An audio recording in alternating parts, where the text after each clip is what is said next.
My name is Kris Kelm. I'm a financial advisor with Thrivent. I have my practice just a little way down the road in St. Cloud, Minnesota. So tonight I'm going to share a little bit of tips and tricks and budgeting ideas and all sorts of fun stuff about money. First, disclaimer, I got to tell you that I get really excited about this stuff, especially when it comes to money and investing.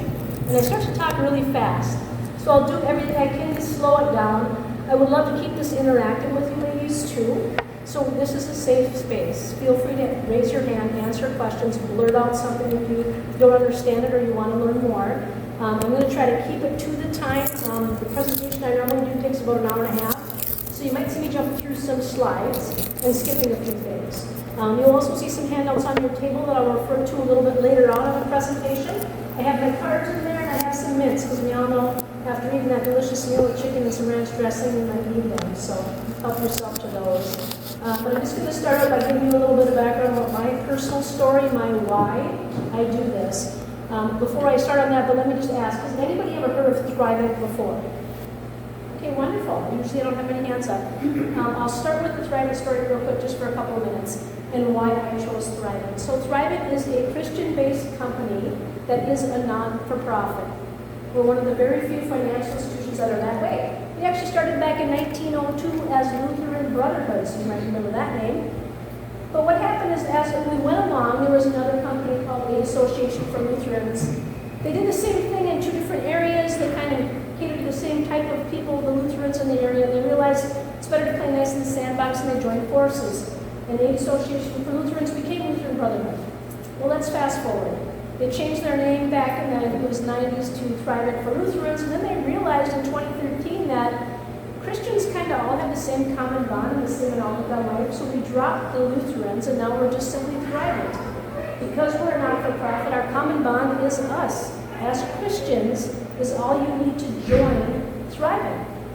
So, back up to my story a little bit. I was born in Kelm, Minnesota, not far from here, just behind the wonderful little hill of Powder Ridge for skiing. To give you a little background on who I am and why single moms is so near and dear to me is how I was raised. So my dad was a Vietnam vet, had PTSD extremely bad, grew up very impoverished. My mom worked at the local mini mart, making minimum wage as manager. At age 16, before my mom met my dad, she wanted to be a nun. I was born and raised Catholic. Catholic guilt is truly a thing, ladies. So any of you that can understand that, it's for real. But long story, we grew up very poor, and I remember when I was just a tiny little girl, probably age 5 or 6, my dad would give my mom a $100 bill, and we drove all the way to St. Cloud in this wonderful 1970-something green AMC Hornet, and it was such a nice vehicle. My dad paid a case of beer for it. To give you a little context, didn't have reverse, so we always had to strategically park, and the door would fly open when you're driving down the road. Okay, we lived in a trailer house, did not have a furnace, and had wood heat. So growing up as a little girl, I was always wondering, are we getting enough food to eat? Where's our next meal coming from? And you shouldn't have to think about that as a little girl, but that's just where God placed me. We went to St. Cloud once a month to buy groceries, and my dad decided to come with us one weekend. Went to Menards, which was his favorite store back in the day. He was a smoker, so he'd have a cigarette in his front pocket.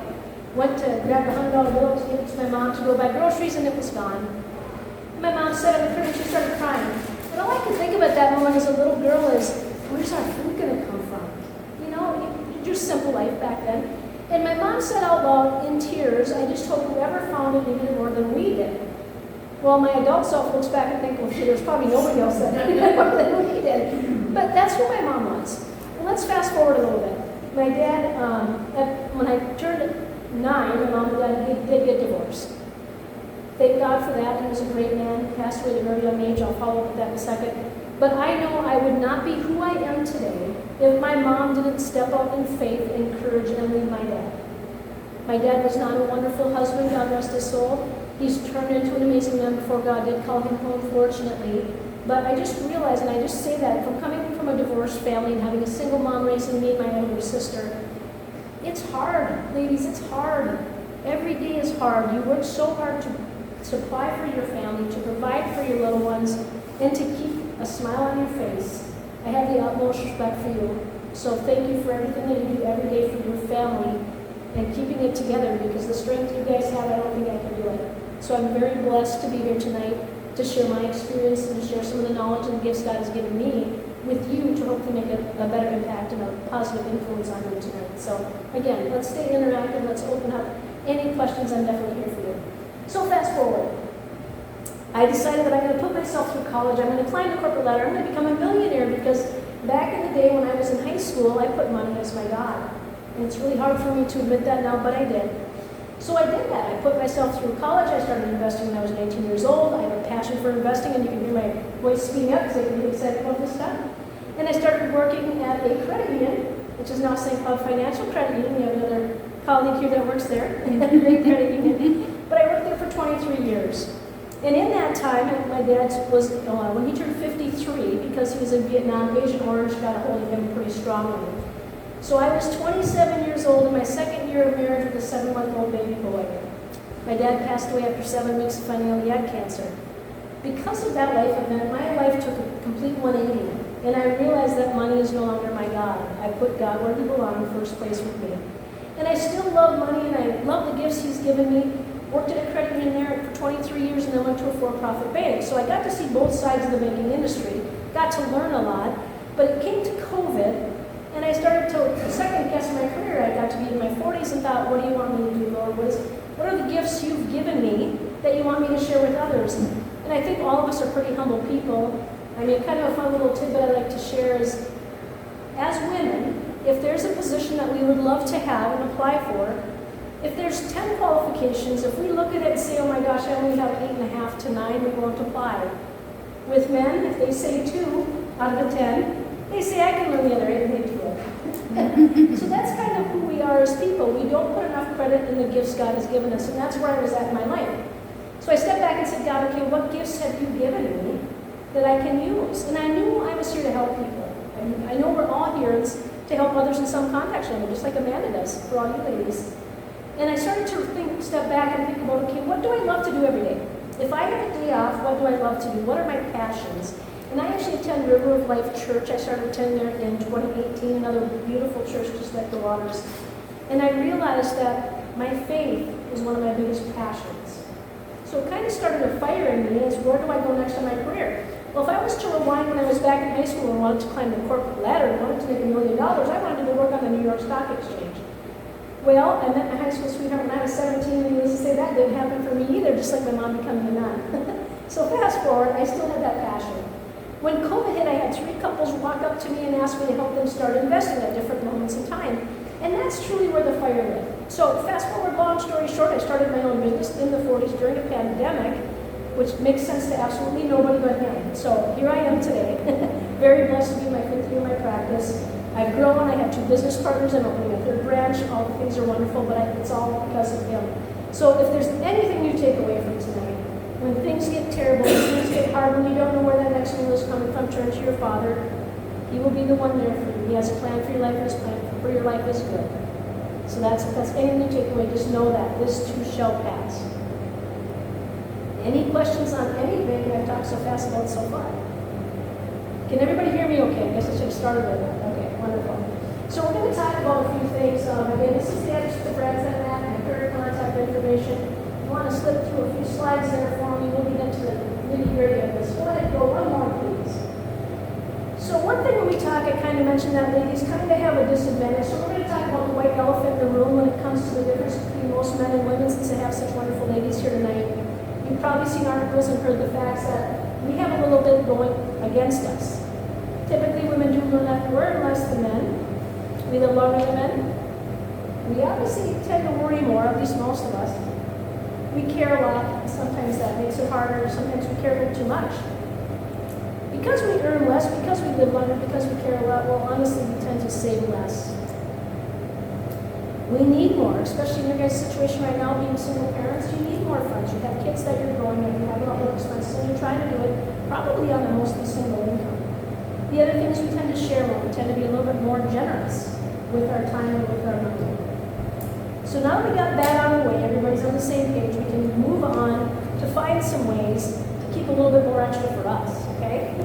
So the first topic I'm going to hit on is budgeting. Such a fun topic, so exciting. I can see the smile on your faces. So we won't spend too much on this time. I'll get some tips and tricks down the road to find some extra money in that budget.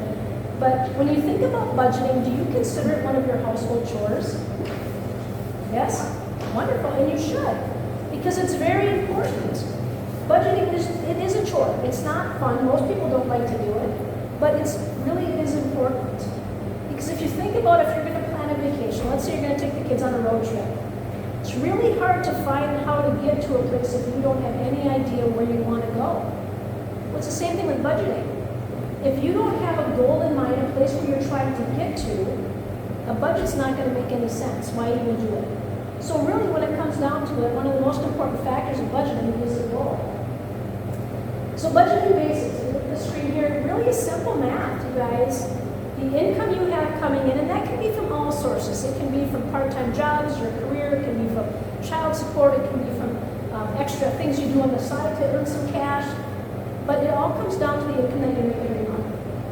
What we have to unfortunately take away from that is expenses. So it's a quick plus and minus, quick little formula. So you want to go to the next slide for me real quick? Again, like I mentioned, the first step, I'm going to go through 4 steps in budgeting today, so feel free to take notes. I hope I have enough paper and pens on the tables. But the first step in budgeting is to think about your goals first. Why are you budgeting? What are you budgeting for? What is the future goal that out there? It might be short-term, it might be long-term, but you really got to focus on that. So that is your step 1. 3 common goals that I find most clients, most ladies and people have these days are 1, to reduce debt, to pay off debt. Now that's a big one. Now I mentioned that I was in the banking industry for quite a while. Most of those years I was spent in lending. And back in the day I could help lots of my members and we can consolidate debt and find things to pay off. So as a show of hands, remember this is a safe space, we're all confidential. How many of you in here have debt on a credit card? Please raise your hands. So let me first touch on that. Credit cards can be a blessing and a curse. Now, when I was younger and I grew up, I put everything on a card and I put money in a savings account and I paid it off every month and then I got the free rewards and all the points and all the fun things. But if I was not disciplined enough with that credit card, it would have done the reverse to me. It would have put me in a lot larger debt. I would have been spending 27.9% on interest and it would have actually hurt me instead of helped me. So one little tip I'm going to give you, if you have credit card debt right now, look at the interest rate. Bring tissues, you might need it, but a lot of credit cards are 27.9, 32.9, they're very expensive. Now one thing I found throughout my history in banking is most people don't realize that you can call your credit card company, and you're going to hear me say this throughout tonight. If you call your credit card company and you're honest with them, always be honest with them, communicate with them. If the credit card gets over limit, if the credit card gets past due, if you can't afford to pay that bill that month, do not run high. That is the worst thing that you can do. I did a lot of my years in collections for loans that I gave that didn't turn out so good. But when I had a client or a member that would actually take my phone call, work with me, even if they couldn't afford to pay, just because they were honest with me and they were communicating with me, I did not turn them over to collections. I worked with them. Because if you think about it, there are people behind that phone, behind that screen, just like you and I, that are just trying to do a job. But most of them, hopefully most of them, have good hearts and they do want to help people too. They have that same urge God gave all of us is to help others. So let's just say your credit card's over the limit, it's past due, you're getting charged these fees. Tip number 1 when it comes from credit cards, if you've been good on paying your credit cards, almost 100% of the time, and I say almost, if you get a late fee or an over limit fee, if you call and ask politely, they will reverse it, especially if it's your first time. And most people don't realize that. So they pay these exorbitant $39, $50 fees because they got $1 over their limit or they were a day past due. Call, ask for forgiveness. That's what our Lord wants us to do anyways, right? A lot of times they will. The other thing that you can do with credit cards, especially if you're in a tight budget situation and you need to free up some cash flow, or you're trying to pay off the debt faster, call them up, ask them what they can do for you, tell them your story, and be honest. I've recently been divorced. My kids are going back to school. The budget's really tight right now. I don't think I can afford my payment. Is there anything that you can do to help me? And most of the time they will say yes. And it will be the first person that you talk to. They don't have to go to their managers or their supervisors like you might think. They have the script right in front of them on what they're allowed to do. And so often I've found when I work with my clients and we call those places together, they will drop that rate to 0%. And they'll drop it for quite a while. So that way now every dollar you're paying is coming off that principal, getting to reduce the debt faster. But if you don't call and you don't communicate and you're not honest with them, nothing's going to change. I've lived my life knowing I would rather ask and be in the same exact boat I was before I asked than to not ask at all. Because most of the time by asking, just simply communicating and being honest, you end up better off. So that's one way that you can help pay off debt. Have any of you ladies heard about Dave Ramsey?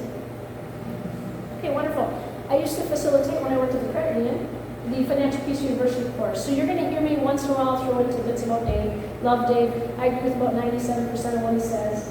But you'll hear me talk about things. One thing he's a good component of is putting money into envelopes if you want to spend cash. Now, I'm going to be honest, I think that way to do things to pay down debt and to budget is a little bit outdated because not everybody takes cash anymore. It's really hard if you want to go online and buy something to say, here, I'll give you some cash. You know, we have Venmo now, which is wonderful. But you're going to hear me talk about some tips and tricks I've learned from him throughout the days.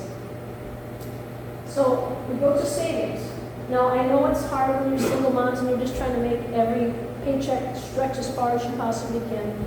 But savings does become very important. When I work with my clients, one of the first things that we work on, besides paying off debt, is starting an emergency savings. The reason being is if, let's just say fast forward, if you're able to put even $10 a week away or $20, whatever your budget allows, write it in as a budget item, make it a priority. Because that way when all of a sudden the vehicle breaks down or you need new tires or school shopping comes up and you got to fork out all this money for school clothes and school supplies, you can rely on your savings that's there for those moments instead of that credit card that you're paying 30% interest on. You should at least have whatever your insurance deductible is. Because if you get into a car accident and you got to pay $500 or $1,000, like that's... Absolutely. Thank you, Amanda.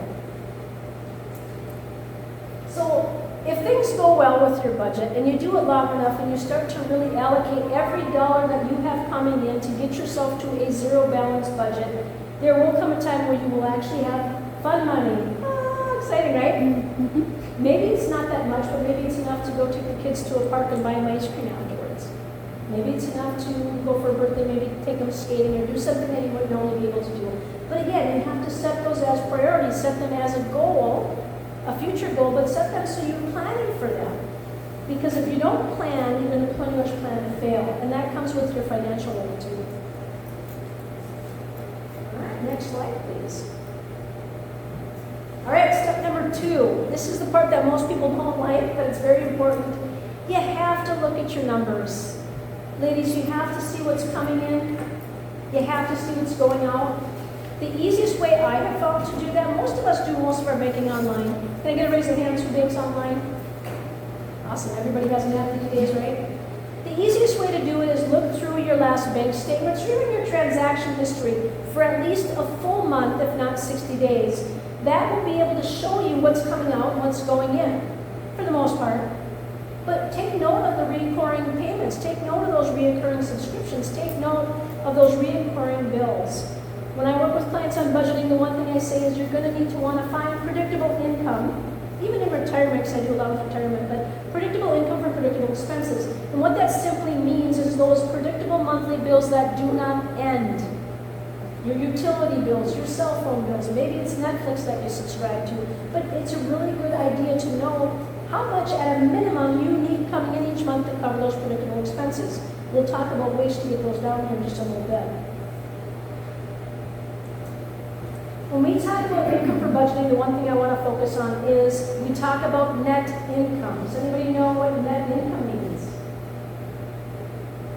So your net after taxes and all that stuff get taken off. Absolutely. This is for you. Thank you for answering that question.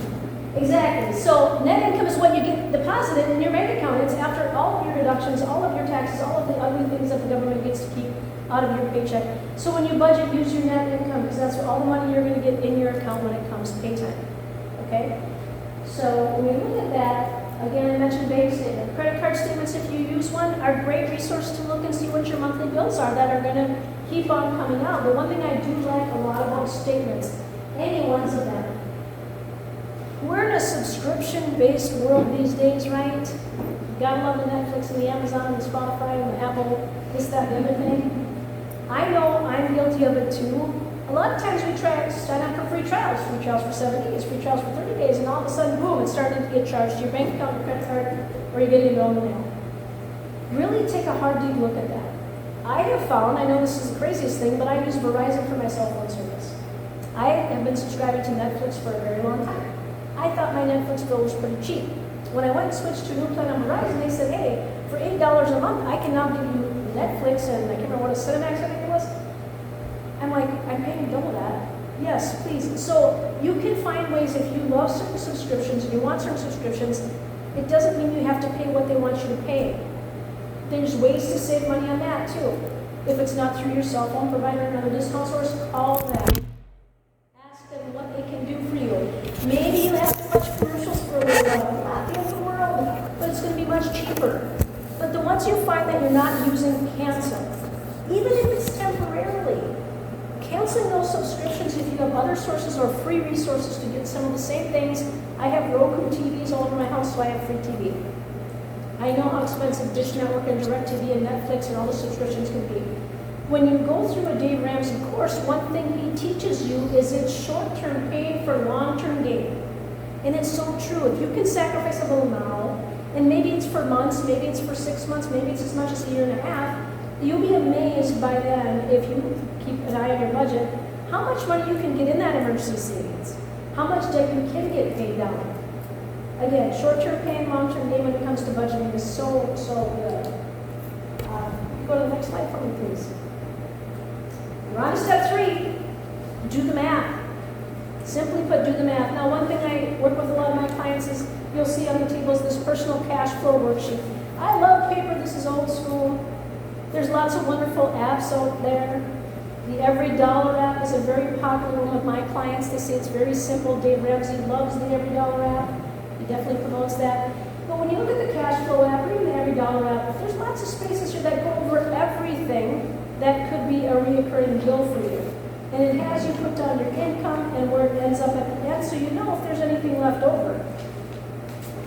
And it's very important to know your numbers and do the math. So if you look at the next equation, simple formula to budgeting. The simple formula to budgeting is when you get paid, if you're able to, of course, but take 50% of that income, that paycheck every month, that needs to go to your needs. Food, shelter, gas to get to work, clothing. The wants should be 30% of your paycheck if you can make that happen. Again, simply put, wants.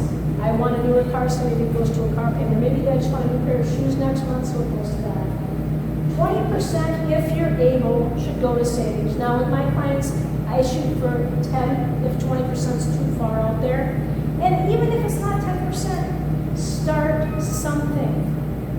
Start something. It doesn't matter if it's $5 a paycheck, but start something. Those little changes make the world a difference. Because there's no greater feeling when you do have that, like Amanda said, that deductible if an accident happens, or you need new tires for the winter, and you don't have to rely on robbing for Peter to pay Paul. You don't have to worry about using the credit card. So yeah, just do something. I'm going to touch a little bit on some apps, because we're all in such a digital society that I like to use that are free. I always say if you get an app, almost every app out there these days has a subscription service or a pay for the better app or pay for the better thing. But when I talk about one of the bigger expenses, if I were to ask you, ladies, what's one of the biggest expenses in your life? Any answers? My mortgage. Great answer, absolutely. Any more? You guys only just have mortgage, that's all you got? Car payments, okay. Groceries, that's a big one. Anybody else? Insurance, absolutely. So let's touch on your mortgage payment. We'll start with that one, thank you. So with your mortgage payment, to make, at least for my life, to make my budget easier, if you get paid weekly or bi-weekly or even twice a month, it's much easier to budget when you take that mortgage payment and divide it by the number of times you get paid in a month. Now I'm going to be honest, not all mortgage companies will allow you to do this because they understand how much interest they're losing by doing this. But let's just keep a simple mortgage payment. Let's say your mortgage payment is $2,000, fair to say these days. $1,500 to $2,000. That'd be good if it was only 2,000. Let's just say 2,000. Easier math for me.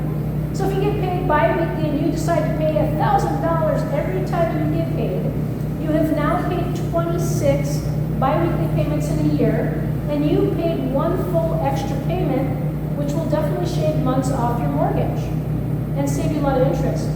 But the other thing to think about is mortgage interest is usually compounded daily. So let's just say now you pay that $1,000 every 2 weeks instead of once a month.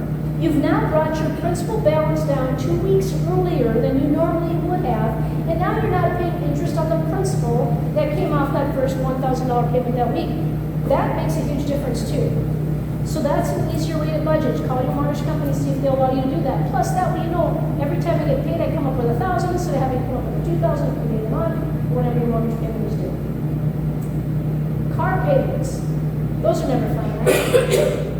Can't deduct the interest on a car payment, but we have to pay them because we need to get to work. So one thing I would suggest for that, check your interest rate. St. Cloud Financial Credit Union is a great credit union that often offers refinance specials on loans. Now, I'm a little biased to credit unions also being not-for-profit companies, but usually they're able to give lower interest rates on loans, higher interest rates on investments. And just a little backstory why that is when you have a credit union, simply speaking, their debt ratios or their expenses that they need is about 1.5% to keep the doors open. Pretty low, right? A for-profit bank is about 3%. It's double. So that extra 1.5% you get from belonging to a credit union to having that common bond, whatever the credit union may be, often saves you money, not only in money you put away to save, but also for your loans. So if you can try, yes, go ahead. Just refinanced a truck today for Yes. 4.74%. Awesome. Yes, and interest rates, people say right now, oh my gosh, they're so high, they're 6 or 7 or 8%. I can tell you at my age, being in banking for 27 years, that's not high. It's really not. It's actually kind of low.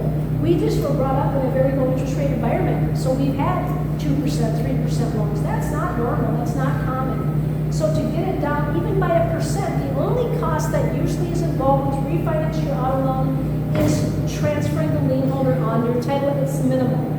20, 30 bucks, it's not much at all. So it doesn't cost you much to do. It's not like a mortgage where you have all these closing costs again or origination fees again. But if you can drop that interest rate, and if you're able to, if mortgage rates do come back down and you're in a higher rate mortgage loan or your credit's gotten better, if you can drop that mortgage rate by at least 1%, it usually recovers all your closing costs in about 5 years. So you really have a lot of variables there. Am I going to stay there 5 years? How much is my rate going to drop? How much are my closing costs? But there's lots of ways to help save money there too. I won't spend too much time on that right now today. Spending leaks, unfortunately we all have them. I like coffee, I like lattes, I like Starbucks, I like Scooters, I like Kinder coffee.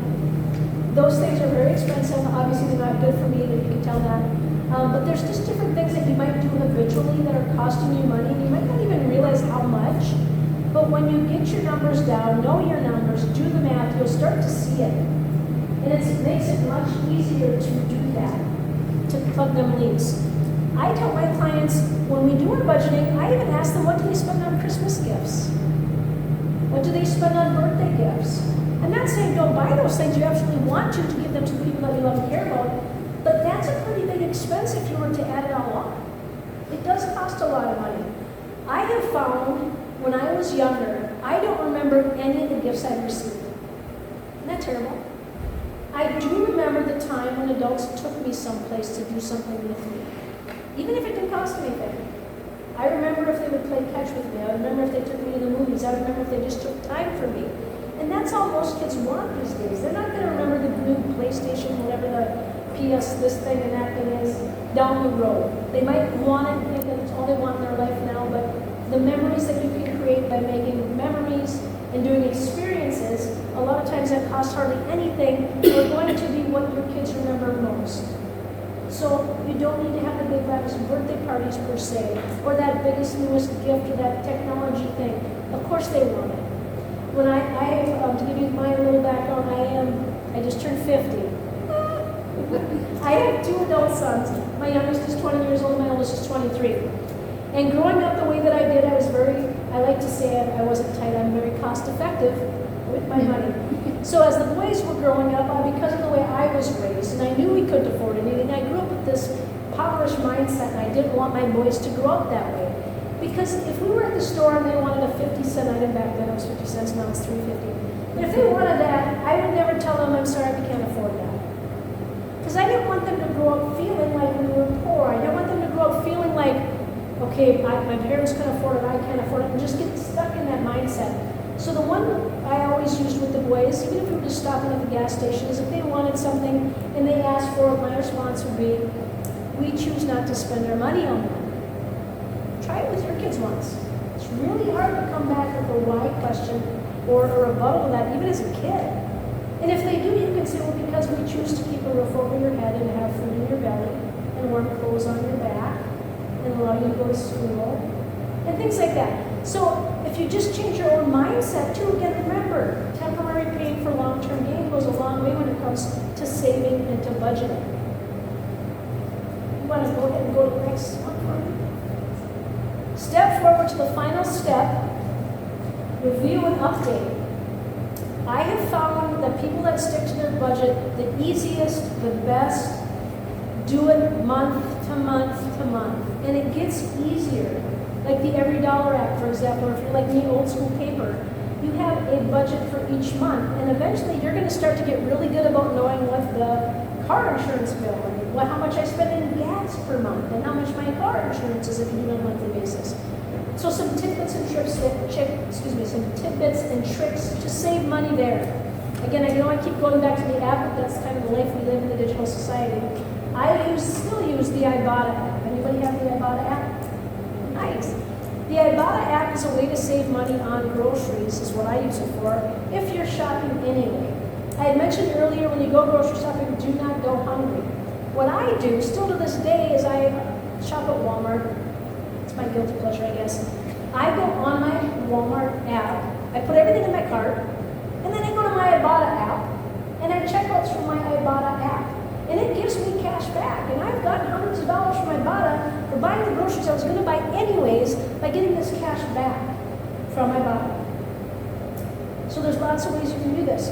Gas Buddy, I still use that app. Now I am a member of Sam's Club and Costco. That is a subscription service and it's not that cheap. But I drive by Costco every day on the way to my office and their gas is 20 cents cheaper usually than most, sometimes more than that. So I figured, okay, if I pay this $60 a year and I'm saving this much on my fuel because I drive a long ways, I live out in Eden Valley. Does anybody know where Eden Valley is? Okay. We farm out there, so I have quite the commute every day. But that's why I do that. But if I don't, or I'm traveling, or if I'm in a different city meeting with clients, I pull up my Gas Buddy app. Does anybody use the Gas Buddy app? Yeah? The Gas Buddy app will tell you the prices of gases where you are. All of the gas stations around you. And it will tell you where the cheapest gas is within a certain mile radius. It's amazing when you can save 10 or 20 or 15 cents even of gas per gallon. That adds up. Do you use the website? Yes, that's the next one I was going to say. Thank you for that. I'll get you a t-shirt for that. Okay? What app is that? The Upside app. Now, I didn't pick up special. I have different sizes, so we'll exchange that if it doesn't fit. But the Upside app. Now, the Upside app does something similar like Ibotta. It gives you a rebate per gallon of gas where you're buying gas anyways, a way to get money back. To me, these apps are much more user-friendly than using the credit card for the cash back, because remember, the credit card can be a blessing or a curse. It can get you into trouble. Nobody wants to pay for their groceries from 2 years ago because they didn't pay off their credit card. So these apps are really great ways to do that.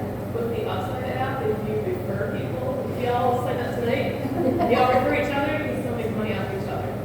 Absolutely. It's like 10 cents for, I don't know, it's like a penny per gallon or something. But it adds up fast. I think I made like $700 on that. Help your ladies out, do that. Any of these apps, if anybody has them, can give you a referral code, a referral link, and they will get something extra, and you will. And a lot of times it might be $10, $20, but it's something. So why not everybody help each other? We're all here to do that tonight, You right? guys can all meet up afterwards. Share your link, email each other the code. So it's a great way to do it. So review and update. I'm too far from here. Okay. Watch for missed expenses. When we watch for missed expenses, I really don't even know what that means. Watched expenses simply mean this. If you're doing your budget every single month and you say, for example, your cell phone bill comes out of your checking account, or maybe it's a card, maybe it's a debit card, and you notice that it's missed, call your cell phone company. I know I've had it happen to me just last month. I forgot to update my expiration date on my card, so all of a sudden I get a double my bill, and I'm thinking, well, why are you charging me double for this thing? And it was because my expiration date on my card expired, so they were able to charge me. So that's truly what it means, missed bills. Another thing when we talk about budgeting, if you're able to, when we talked about auto insurance as expense, that's one of the things that got brought up. If you can pay your auto insurance every 6 months, it's a big bill, don't get me wrong, it is. But if you can pay it semi-annually or even annually if you can budget well enough, it usually saves you a nice little chunk. Now, being the cost-effective woman that I am, all through my life, I keep my insurance agent honest about every 2 years. I take my policies and I black out what I pay, and I pay very old school. But I would go to another agent, I would send it to him, scan it, whatever, and say, can you give me a quote? I want exactly what I have here, apples for apples, and quote me. And sometimes when you've been with an insurance company a long time, you can get cheaper insurance somewhere else. So it never hurts. It takes time, but when you can save that money, and sometimes it's hundreds of dollars per year, it's worth it. It definitely adds up. Emergency savings. I like how Amanda said you want your deductible. So often when we talk about emergency savings, we kind of have your minimum, your meaningful, and where I try to get every single client of mine is to 6 months. The reason 1,000 is minimum is good because, again, the car accident, the appliance goes up, you need tires for your vehicle, a car repair. You're probably looking at $1,000 for most of those things. And then you're not referring back to the credit card again. Meaningful is 3 months worth of net income. Now, the reason we say 3 months is great because when you think about the fact if you were to have a surgery or get hurt, or let's say, God forbid, lose your job, you usually are healed, or you can usually find another job within that 3 months pretty easily. So it can get you through that. So you're not relying on borrowing from others, borrowing from credit cards, having to sell the kids' TVs, things like that. So we really strive to get that 6 months. If I were to ask you guys again, we're in a safe space, has anyone here started an emergency savings yet? Nice. Again, start it. I don't care if it's $5 every time you get paid or $5 a month. Just start it. Because that will come a time when you need something that you'll feel so much better that you worked hard and you budgeted, so you can go to that savings account. I even have clients that say that if you like to play with cash, every time you get paid, take $20 out of that check, go home, stick it in an envelope, stick it in your freezer, forget that it's there. Because in this day, what I have found, at least even with me, my app is right here, and all of a sudden I bought that thing, and now I can do this, and it's transferred, and now I didn't even think about it. We subconsciously spend so much more because it's so easy. If you can start that savings in cash somewhere where you can hide it in the house, or, I know it sounds silly, but what I do is I tell my clients, go to another bank, or another credit union. If you remember St. Cloud Financial, go over to Magnify. Start a savings over there, and don't link your accounts.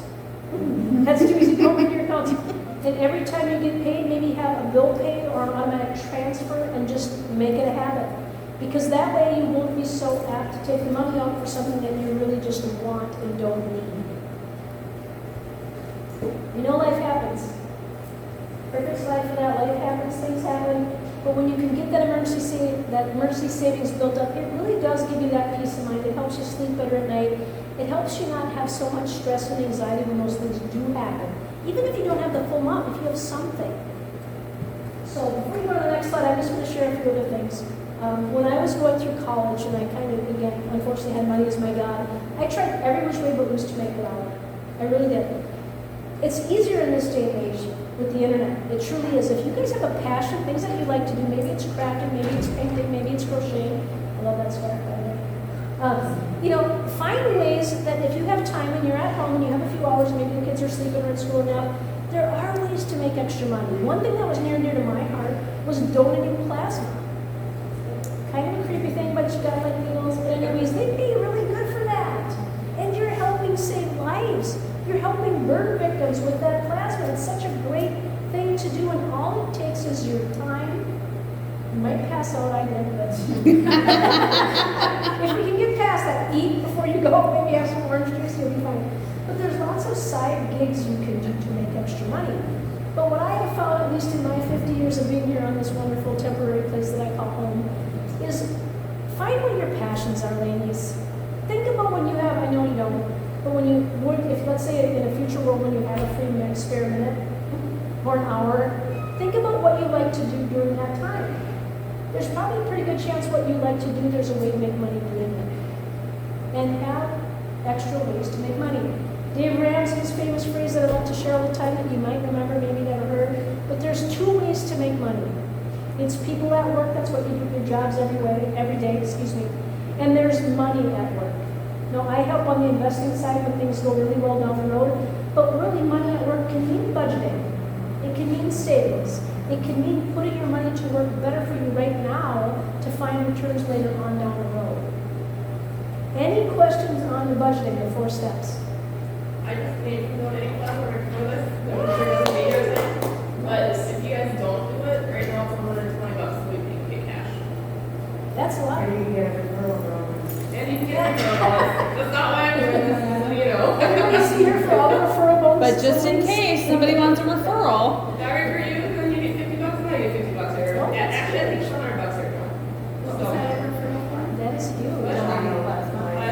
You have to get good grades and not lose. Really, when it comes down to it, life costs money.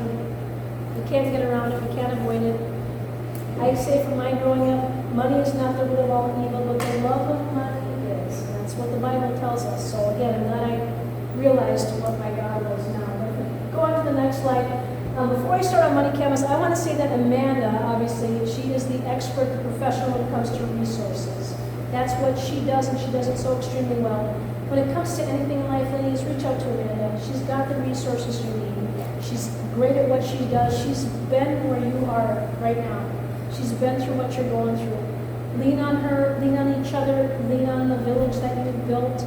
The one thing I do just want to offer is a completely free resource that Thrivent offers, and you do not need to be a client. It's called Money Canvas. Now, you're going to see some handouts on the table that look like this. If you flip them around, there's a QR code on the back. If you want to go on slide 2 for me, I'm just going to explain really quick what Money Canvas is. What Thrivent does is a way to being a nonprofit, a Christian-based company. We have to give our federal excise tax back to our clients and to our communities. So one way we've chosen to do this is to coach you in budgeting. You actually talk to a live person, a coach, and you do a virtual, like a Zoom or a Microsoft Teams. And what they do for you is they start to help you see your money a little more clearly. They give you 3 lessons. The nice thing what this does is it makes them do the work for you, ladies. You talk with them, you Zoom with them, you give them your numbers. They put it in a wonderful little spreadsheet. They help find the ways to free up cash. They help find ways to pay off debt a little faster.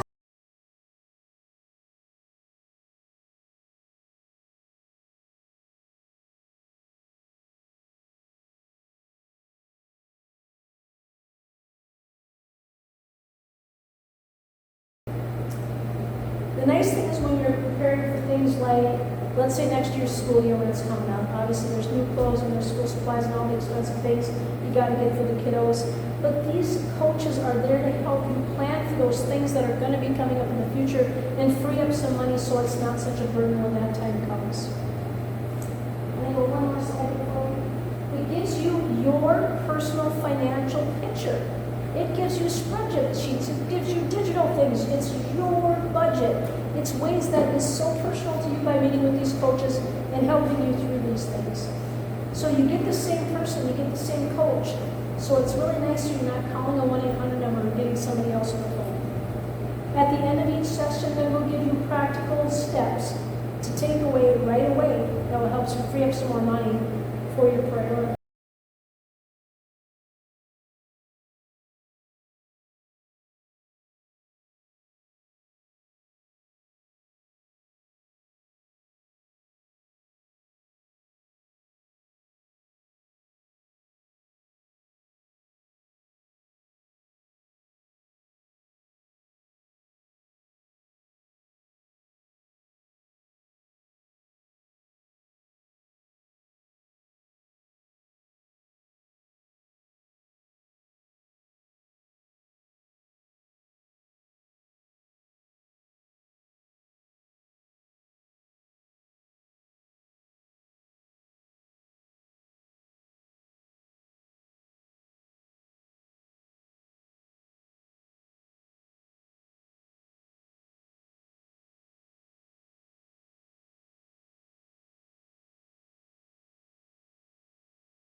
So honored to be here and help any way I can.